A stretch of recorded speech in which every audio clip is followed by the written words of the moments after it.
ఇటు నేతలు అటు పోలీసులు ఇతర ఉన్నతాధికారులు అంతా గత ప్రభుత్వంలో కీలకంగా వ్యవహరించిన వారే. ఇప్పటికే కొందరిపైన కేసులు నమోదు చేయగా మరికొందరిపైన కేసులు పెట్టేందుకు పక్కాగా ఆధారాలు సేకరిస్తున్నారు. మొత్తానికి అందరికీ శ్రీకృష్ణ జన్మస్థలం చూపించాలనేదే ప్లాన్. ఒకరి తర్వాత ఒకరిగా మొత్తం టార్గెట్ లో ఉన్న వారందరికీ ఉచ్చు బిగించింది సర్కార్. ఇక నేడో రేపో యాక్షన్ ఉంటుందంటున్నారు. మరి తొలి అరెస్టు ఎవరిదో? సిఐడి, ఏసీబీ అధికారులు సంయుక్తంగా కొనసాగిస్తున్న వేటకు దొరికేది ఎవరు?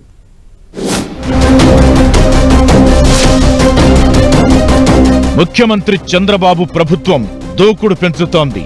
గత ప్రభుత్వంలో కీలకంగా వ్యవహరించిన కొందరు అధికారులు, ఐపీఎస్ ఆఫీసర్ల చుట్టూ ఉచ్చు బిగించిన సర్కార్ ఆయా కేసుల్లో నిందితుల అరెస్టు దిశగా అడుగులు వేస్తోంది. అందరూ రాష్ట్ర స్థాయిలో ఉన్నతాధికారులే కావడంతో ఎప్పుడేం జరుగుతుందోననే టెన్షన్ ఎక్కువవుతోంది. ఇంతవరకు టీడీపీ కార్యాలయాలు, చంద్రబాబు నివాసంపై దాడి కేసుల్లోనే అరెస్టుల వరకు వెళ్లిన సర్కార్ ఇప్పుడు కుంభకోణాల తొట్టె కదపడంతో ఎవరెవరు అరెస్ట్ అవుతారనే ఉత్కంఠ పెరుగుతోంది. ముఖ్యంగా లిక్కర్ కేసులో బెవరేజెస్ కార్పొరేషన్ మాజీ ఎండీ వాసుదేవరెడ్డి, ఇసుక మైనింగ్ అక్రమాల్లో గనుల శాఖ రిటైర్డ్ డైరెక్టర్ వెంకట్రెడ్డి టార్గెట్ గా అడుగులు వేస్తున్న ఏసీబీ అధికారులు ఇప్పటికే ఈ ఇద్దరిపై కేసులు నమోదు చేయగా ఏ క్షణమైనా ఇద్దరిని అరెస్టు చేయొచ్చనే టాక్ వినిపిస్తోంది. ఇసుక మైనింగ్ లో 2500 కోట్ల అవినీతి జరిగిందని వెంకట్రెడ్డిపై తాజాగా కేసు నమోదు చేసిన ఏసీబీ అధికారులు ఆయన ఇల్లు, కార్యాలయాల్లో సోదాలు నిర్వహించారు. ప్రస్తుతం వెంకట్రెడ్డి ఏసీబీ అధికారుల అదుపులోనే ఉన్నట్లు ప్రచారం జరుగుతోంది.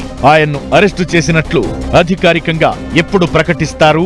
అంతవరకు ఆయన వద్ద ఏం కూపీ లాగుతున్నారని ఆరోపణలు ఎదుర్కొంటున్న అధికారులు, నేతలు టెన్షన్ పడుతున్నట్టు చెబుతున్నారు. ఇలా అవినీతి కేసుల్లో ఇద్దరు మాజీ ఉన్నతాధికారులను టార్గెట్ చేసిన ప్రభుత్వం మరోవైపు బెజవాడ క్రైమ్ స్టోరీ పైన సీరియస్ గా ఫోకస్ చేసింది.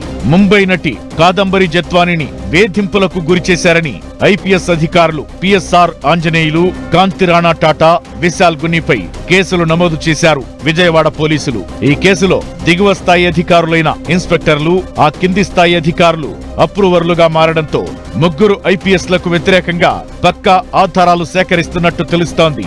వాస్తవానికి ఐపీఎస్లపై చర్యలు తీసుకోవాలంటే చాలా ప్రొసీజర్ పాటించాల్సి ఉంటుంది.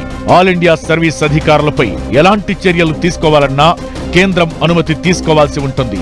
దీంతో ఐపీఎస్లకు వ్యతిరేకంగా పక్కా ఆధారాలు సేకరిస్తోందట ప్రభుత్వం.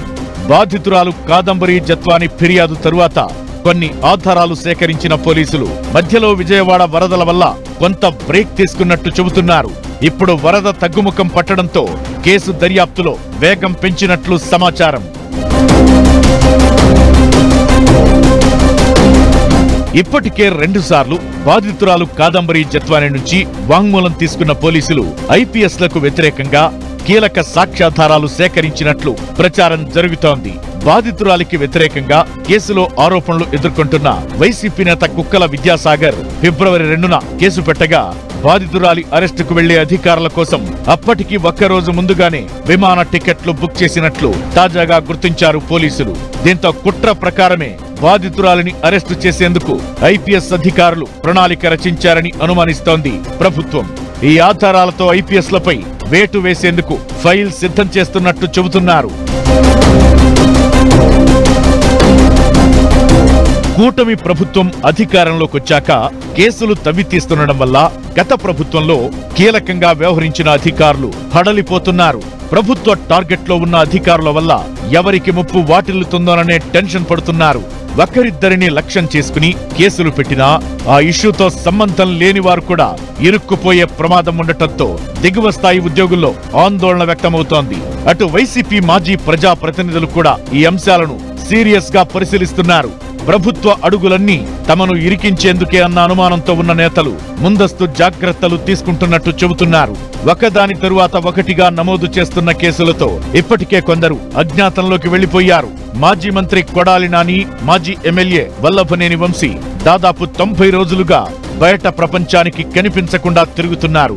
ఇక తాజాగా మాజీ మంత్రి జోగి రమేష్, వైసీపీ యువనేత దేవినేని అవినాష్ కూడా అండర్ గ్రౌండ్ లోకి వెళ్లిపోయారు. జోగి రమేష్, అవినాష్ కు సుప్రీం తాత్కాలిక ఉపశమనం కల్పించినప్పటికీ వారు ఇంకా డేంజర్ జోన్ లోనే ఉన్నట్టు చెబుతున్నారు. మొత్తానికి ప్రభుత్వం తీసుకుంటున్న చర్యలు గమనిస్తే ముందుగా అధికారులను బుక్ చేసి ఆ తరువాత నేతలను మూసేయాలని ప్లాన్ చేస్తున్నట్టు కనిపిస్తోందంటున్నారు. దీంతో ఎప్పుడేం జరుగుతుందనే టెన్షన్ రోజు రోజుకు పెరిగిపోతోంది.